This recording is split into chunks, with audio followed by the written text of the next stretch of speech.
देखा है दुल्हन चचा, बाबूजी के साथ गौला तो उनकर मित्र रहला, उनकर दोस्त रहला। हमारे साथ गावत हुआ तो हमार सीनियर हुआ। लेकिन सुन ला, अखाड़े में जब दू पहलवान लड़लन तो केहू अपन अपन दांव छोड़त ना, जेकर जब दांव रही तो लगेबे करी। क्या बात है। देखा हमारे मास्टर बजावत हुन नैकी है, हाय गोरिया तो हर बनल बाजार,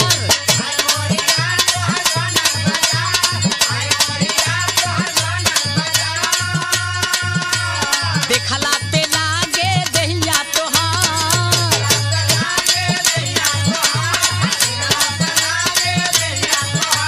हाय गोरिया तोहर बनल बाजार, देखलाते लागे दहिया तोहार, सींचल बा दूध दही माथा में, अरे माथा में, अरे माथा में, चलन गोरिया की बात तिवारी जी के माथा में।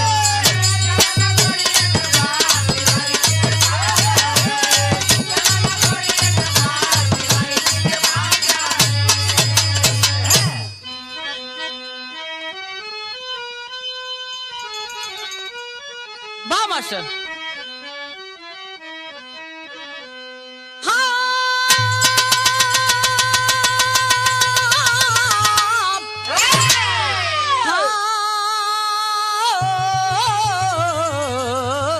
राम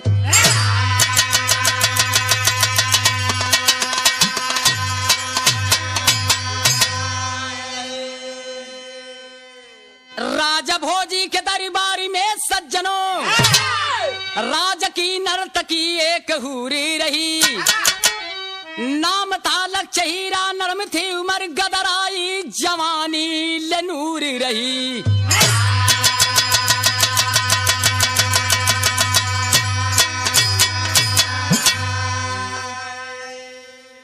एक रोज राजा भोज का दरबार लगा हुआ था। दरबार के बीच में बड़े बड़े दरबारी लोग बैठे ललन, और राजा साहब के दिमाग में एक बात आ गई। कौन बात? यार हमरे क्षेत्र का जनता, हमरे राज्य का जनता हमके बहुत प्रेम करेले, तो अपने राज्य के जनता बदे कोनो बहुत बढ़िया अगर आयोजन करा दे, जलसा रख दे, तो हमरे राज्य का जनता खुश हो जात। यह अपने मन में सोच के राजा भोज बहुत बढ़िया जलसा रख दिलन राजधानी में, और दो चार ठे बढ़िया बढ़िया विष्णु भैया नाचे वाली के बुला देहलन। आज हम नाचे वाली अलिन, तो राजा भोज अपने मन में देखत हूँ राज का जनता बड़ी खुश बा। आज जब नाचे वाली मंच पे चढ़लिन सब तैयार होके, त जानत हुआ चाहे बढ़िया नाचे वाला चाहे वाली बाद में नचाल जालन, खरपका कुल पहले नचा जालन, बाद में नचावल जालन। सारी नर्तकी नाच बहलिन, एक लड़की सबसे आखिरी में चढ़ल और लड़की का नाम लक्ष्य हीरा बतावल गए। ये तनी सुंदर, ये तनी सुंदर, ये तनी सुंदर, ओकर नाम लक्ष्य हीरा रहल तो सच्चो हीरा मतीन एकदम चमकत रहल। आज जब मंच पे चढ़ल तो रहल तो नाचे वाली, लेकिन गा देहल सिकलेन गीत लगल मास्टर साहब।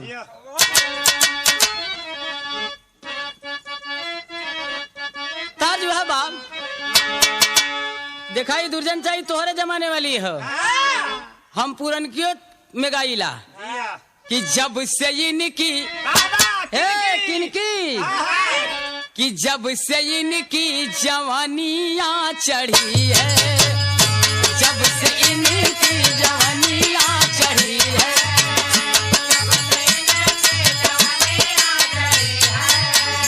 ये कुंवारों के पीछे पड़ी है, जब से इनकी जवानियाँ चढ़ी है।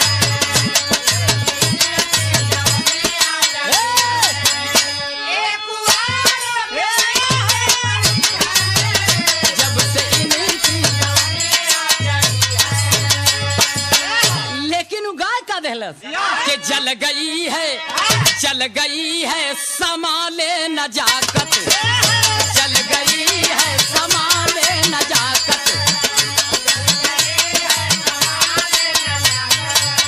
तो यासिकों को जला कर रहेगी, जल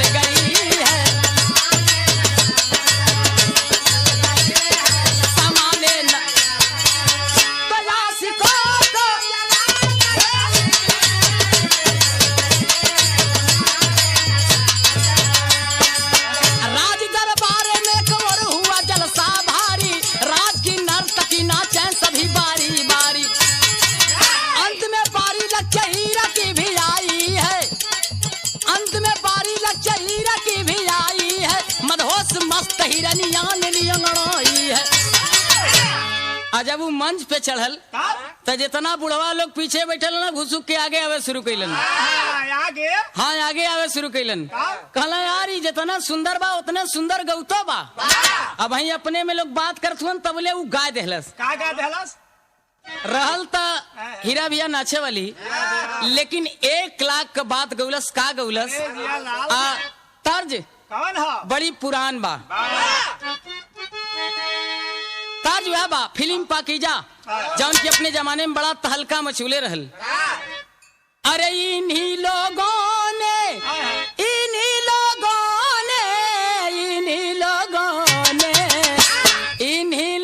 ने लूट लीना दुपट्टा मेरा। इन्हीं लोगों ने लूट लीना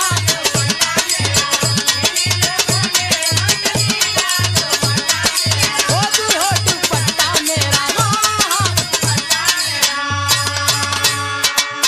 हऊ का गौलस बली मा बेदरी दी, बली मा बेदरी दी, बली मा बेदरी दी, बलमा बेदर्दी नहीं चीन्हा जवानी मोरी। बलमा बेदर्दी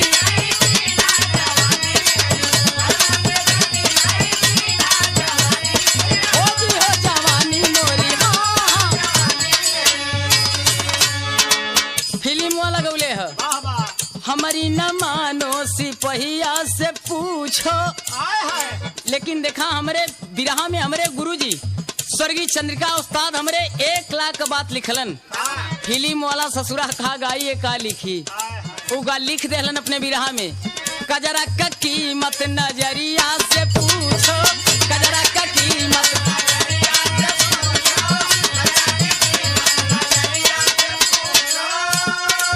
कजरा का कीमत नजरिया से पूछो।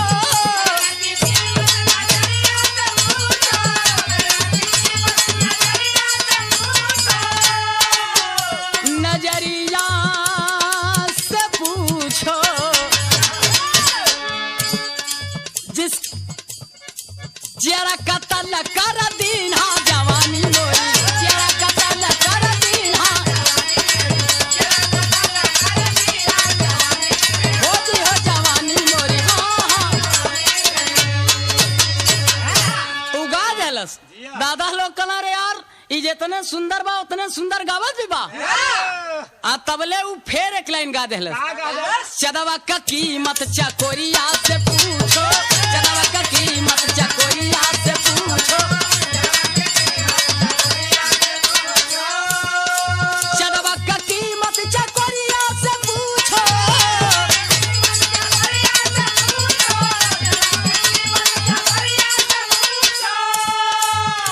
चकोरिया से पूछो।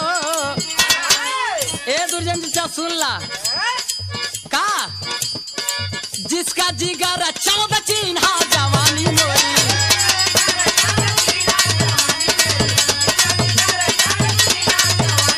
हो भी हो जवानी मोरी। हाँ ई गा देहलस। सारे लोग एकदम ओकरे तरफ आकर्षित हुन, सोचत हुन। और तब तक वही महफिल में महाकवि कालिदास जिनको कवि सम्राट की उपाधि दी गई, महाकवि कालिदास जी उस महफिल में बैठे हुए थे। शाबाश कौनो गावे वाली चाहे नाचे वाली महिला जी अगर केहू के आगे तनी सा ताक के अगर गा दीहन आय हाय तब वो आदमी का मन तो तनी लगी एकदम बदले। लगा था फंस गई। महाकवि कालिदास के तरफ तनी सा जब वो घूम के गौलन, महाकवि कालिदास कहला बस बस ये हमही के देख के गौते बा। पुरनिया आदमी रहला लेकिन सोच गईलन दुर्जन चचा कि हमही के देख के गौते बा। हो न हो गाना बजाना हर चलत बा, नाच गाना चलत बा। कालिदास महाराज उठलन पहुंच गए ओकरे घरे। जाके ओकरे आंगन में बैठल हुन, नाच गाना समाप्त भइल। जब वो पहुंचल कालिदास महाराज के देखलस, कलस सरकार आप यहाँ कैसे आ गईला? कालिदास महाराज कला आयल है कुछ काम है से। कलश सरकार हमरे घरे तोहार कौन काम बा? हमरे घरे तोहार कौन काम बा? कलश की सुना हम बतावत ही। कालिदास महाराज ओ नर्तकी के कवि आदमी रहलन, सारी बात कहलन लेकिन पर्दे में क्या कहलन कि मैं प्यास बुझाने मैं प्यास बुझाने अरे आया हूँ, कि मैं प्यास बुझाने अरे आया हूँ, दिल मेरा दीवाना लूट गया। कहना आदमी के प्यास लगी तो कुआं के लगे जइबे करी, लेकिन तुमने तो ऐसी अरे चोरी की मेरा आशियाना लूट गया, चोरी की मेरा आशियाना लूट गया।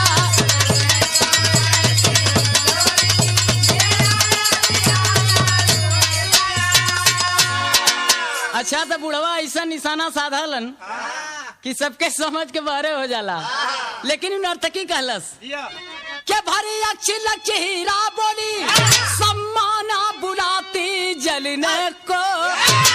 कहलस सरकार है जौनी आगे लाइट बरत है आदमी को अजोर करे बदे मुंह देखे बदे है, इनमें हाथ ना बदे ना है।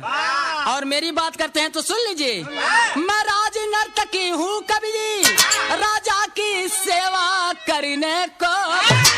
आप मेरे राज के महान कवि हैं, आपको एक समझौता है कि जूठा पानी क्यों पीते हो, जूठा पानी क्यों पीते हो, क्या बुद्धि खजाना लूट गया।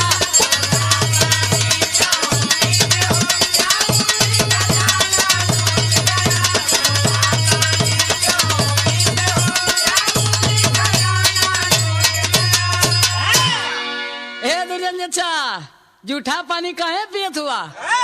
कलश कि जूठा पानी काहे पियत हुआ? कालिदास महाराज कलाम के जूठा फर्चा से मतलब ना, हमार मन तोरे पर लगल हो के पूरा कर, हम इतने जानीला। कलश सरकार आज नहीं जा काल आया, काल तुम्हारी इच्छा पूरा करब। कालिदास महाराज कला चल आज नहीं कल है सही। एक दिन का समय मिल गया दुर्जन चचा, सुना कलन की एक दिन में कवन बन बिगड़ जाए कि चले आज नहीं कल है सही। और कालिदास महाराज चल गिलन, और रात के राजा साहब पहुंचलन, नर्तकी गाल फुला के बैठल, हलचल भैया तिरिया चरित्र दैयो न जाने, मेहरारून का लफड़ा भगवानों के ना मालूम हो। गाल फुला के बैठल राजा साहब कहला कैसन को आई लही। कहला सरकार तू तो रहबे कैला, तोहरे राज के कवि जी भी आ गिलन। अरे वो यहाँ का करे आलन? कहला सरकार जौने बदे तू आवाला।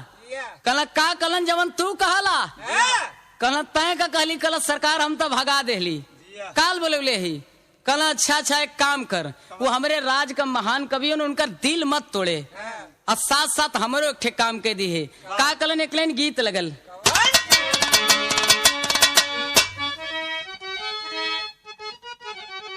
ताजु है बा के कोठा ऊपर कोठारी हलवैया का दुकान, हाथ का लड्डू छूट गला हलवैया मारा सान, किरिया लैला हो किरिया लैला हो किरिया लैला, राजा या बहिना दान किरिया लैला।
तैयार उ ना मन यहाँ काल यहाँ कहला अच्छा ठीक बा, एक काम करी है कि उनकर दाढ़ी बार खाली तम बनवा दी है और उनकर इच्छा पूरा कर दिया हम अपन बात रख ले। जिया अब इहो दुर्जन चंद नौबत आ गई बुढ़ौती में दाढ़ी बार बने क। पक्कल पक्का हाँ दाढ़ी बार बनवा दिया हम अपन बात रख ले। राजा साहब अपने इच्छा के पूर्ति कैलन चल गिलन घरे। जिया और जब दूसरे दिन कालिदास महाराज एकदम ठीक टाइम पर अलन आए के ओकर दरवाजा खटखटा देलन। दरवाजा खोलस कहला देख ले मैं एकदम सही टाइम पर आ गए ही, अब देरी मत कर हमारी इच्छा पूरा कर। कालिदास महाराज कहला सुना हमार जल्दी इच्छा पूरा करा। वो कहला सरकार इच्छा तो तुम्हार पूरा कर दे लेकिन हमारे एक शर्त है। कहला जल्दी बोला। जिया कहलस की सुना ऐजन झुआ बर दाढ़ी बार बढ़ौले हुआ जल्ला दादा ऐजन झुआ बर दाढ़ी बार बनौले हुआ है कि जाके पहले बनवा ला तब तुम्हारी इच्छा पूरा करब। कहला ओहो जब तो के हमार दाढ़ी बार अंडस कैले है तो ले कुल बनवा देते हैं। कहला मोछियो न रहे दे दाढ़ी बार मोछ बनवा के एकदम सफा चट हो गईलन। अलन ओकरे पास कहला ठीक है ना। कलश के अब तक ठीक है उता का है न बुलाए के घरे में उनकर इच्छा पूरा करे गल। यहाँ बिरहा टेरी के अंदर भाव बा पर्दा लगाला। अरे परवाना कोई पागल हो गया तो परवाना कोई पागल हो गया लागी तीरे इसके की मचल गया दीवाना जरा दीवाना जरा दीवाना। बुलाए के घरे में इच्छा पूरा कर दिलस। जब कुल काम हो गयल जल्ला जब कुल काम हो गल तब ज्ञान भइल की बड़ी गलती हो गई। ओकर हाथ जोड़ के खड़ा हो गईलन वो बुढ़ऊ दादा कालिदास महाराज हाथ जोड़ के खड़ा भइलन कहलन की सुना बड़ी बढ़िया हमसे गलती हो गई बात केहू से बताया मत। कलश की सुना ये सरकार अगर तोहसे गलती भइल तो एक गलती हमहू से हो गई। कहलऊ का कलश की सुना ये बतिया तो हम राजा साहब से कह देली। कालिदास महाराज कल हमारी इज्जत तय ले ली। तब ले नर्तकी एक बात कहलस पहपट के अंदर भाव। अरे पढ़ के इसके में भूल गई लागी नवा रंडी बाजी में अच्छा उपट कैला तू या पनई मनवा रंडी बाजी।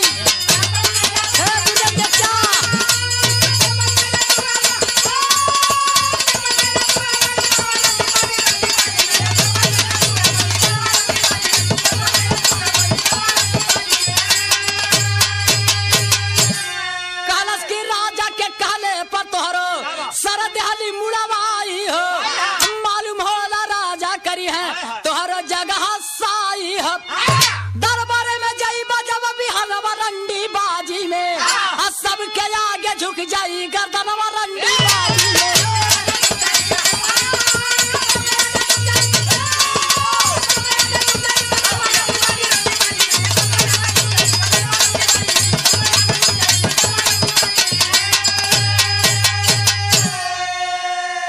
काल दरबार में जइबा तो हर बड़ी हसाई हुई। कहलन ले अब बड़ी फजीहत भइल।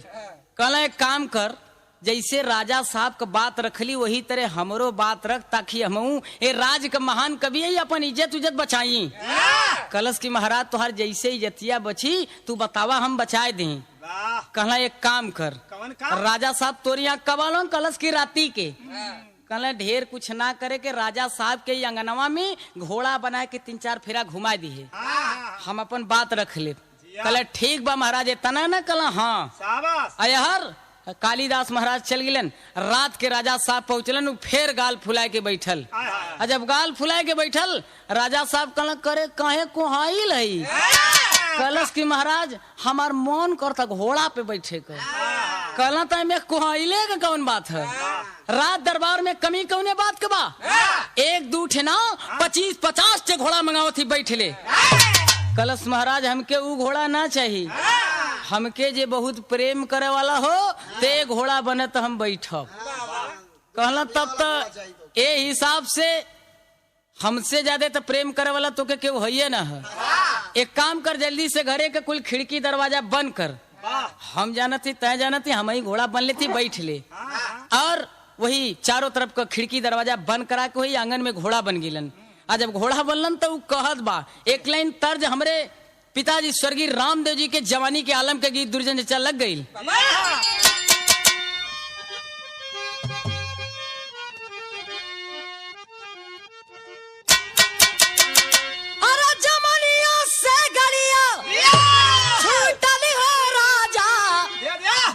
झुलनिया का गुजवा टूटली रे राजा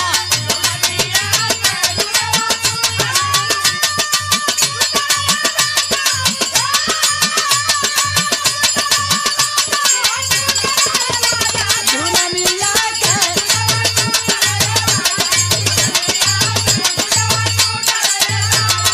अरे घोड़ा बना मन लागली हो राजा घोड़ा बना मन लागली हो राजा जवनिया में जीवा पागल हो राजा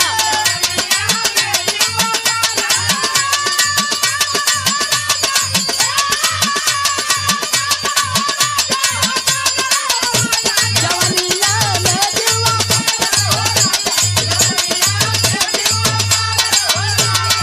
ए यार घोड़ा बना के और वहीं पे चढ़ के बैठ गई वाह एक फेरा घुमलन कलश की महाराज एक बेर आउर दुई फेरा घुमलन कलश महाराज एक बेर आउर हाय, हाय, हाय। तीन फेरा घुमलन कलश की महाराज एक बेर आउर चार फेरा घुमलन कलश महाराज एक बेर पांच फेरा वही आंगन में घुमा देहलस वाह। राजा साहब कहला रे भाई बस कर जिया राजा साहब का गोड़ ठेहुन जैसे वो भूजल आलू होला उस तरह छोला गयल बा कहला रे भाई बस कर ओकरे बाद अपने इच्छा का पूर्ति कैलन आ धीरे धीरे भोरहरी का बेला हो गल 5 बजे भोर का टाइम रहल राजा साहब चल देहलन दरबार के तरफ तो दरबारी में भोर राजा जी गइलन आ तबले मुड़ा मुड़ा कालीदास भी गइलन।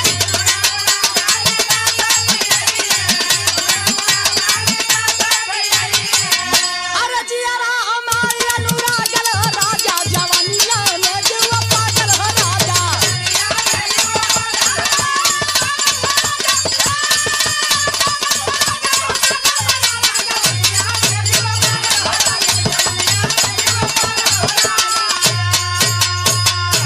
यार गइलन दरबार में आ जब दरबार पहुंचलन ओ दिन कालीदास महाराज कुछ लेट करके पहुंचलन कुल बार और बनवौले मोछ बनवौले कपारे पर एक पसर तेल धैले कुछ एहर से चुवत बा कुछ एहर से चुवत बा कुछ एहर से चुवत बा पहुंचलन दरबार में आ जब दरबार में पहुंचलन राजा साहब देखला दूरों से कहला रे यार आवत तो हुआ आवे था पहले नजदीक वाह पास इलन राजा साहब कहला का हो ई तोहार दाढ़ी बार कहीं बन गल का कालीदास महाराज कहला सरकार जवन बात बीत गई लोग के छोड़ा जाए दा खत्म करा जिया कहला रे नहीं भाई या तो के बतावे के पड़ी वाह तू हमारे राज का महान कवि हुआ तुम्हें बताना पड़ी कि तोहार दाढ़ी बार कहाँ बनल कहो राजा साहब तो कुल जनता रहला कहला कहो कहीं गड़बड़ सड़बड़ ना न कहीं कैले हुआ जल्ला दुर्जन चचा बुढ़वन का ही हाल रहल कभी आदमी रहलन राजा साहब कहला कतो गड़बड़ सड़बड़ ना निकले हुआ तो दाढ़ी बार बन गल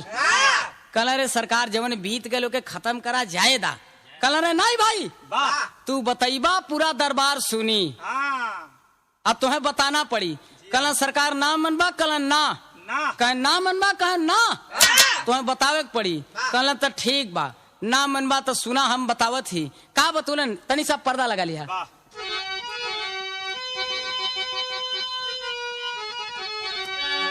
अरे कहा कभी वही जा मुड़ावा जहाँ रतिया के राजा दौरा ला घोड़ावा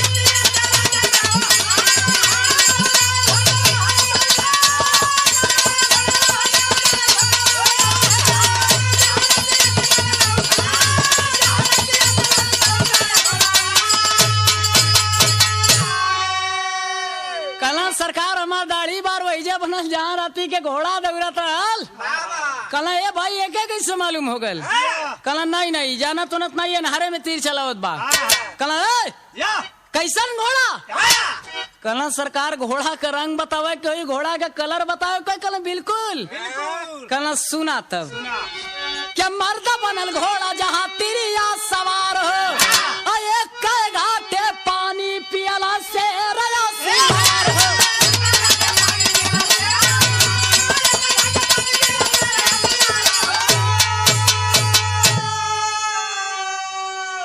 कहला सुना ई तोहार दाढ़ी बार कहाँ बनल है कहला सरकार हमार दाढ़ी बार वही बनल जहाँ राती के घोड़ा दौड़त रहल कहला कैसन घोड़ा कहला सरकार एठे मनसेधु घोड़ा बनल मेहरारू चढ़ के टिक टिकावत रहल 5 बेर घुमौले है। राजा साहब कहला ए भाई ई कौने बिली में से देख लेला। कहला मुसाफिर बात पर्दे में हो। कहला सरकार एको बेपर्दा नहीं लेकिन ढेर बोलबा तो हम पोल खोल दे। कहला रे नहीं भाई राजा साहब जनलन और नर्तकी जनलस कालिदास महाराज जनलन चौथका के जन ही न पौलस। भाई इतिहास में बात आ गई तो सब ही जान गए। तू कैसे जानला भैया? सुना तो कवि जी यहाँ एक लाइन लिखलन कि जहाँ न पहुँचा रवि तहाँ पहुँच जाए। ये गाना का शीर्षक मिलल बुद्धि बड़ी की भाई, बुद्धि बड़ी की भैंस। वाह और कहत हूँ का लिखलन कवि जी लज्जित भैला राजा पाके कभी का इशारा अब फिर नहीं कैला मजाक दोबारा।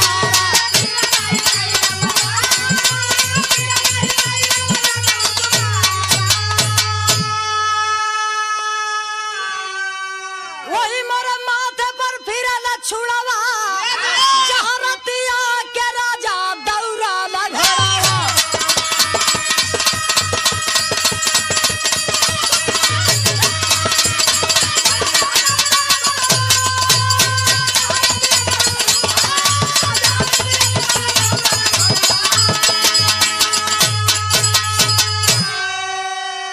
सारी बात कवि आदमी रहलन कुल काम कुल कैलन लेकिन बात पर्दे में रह गई। केहू जनहू ना पौलस। जल्ला दुर्जन चचा ये पुरनिया लोग का हाल हल काम कुल हो गल केहू जनहू ना पौलस। एकदम सब तो पला रह गल। और इधर कालिदास महाराज अपने घर की ओर चल दहलन। राजा अपने दरबार में राज करे लगलन। आखिरी भाव के अंदर कहना बा गुरु बिहारी गुरु गणेश गुरु रामलाल की लीला कवि चंद्रिका रामदेव का जोड़ कोई ना मिला।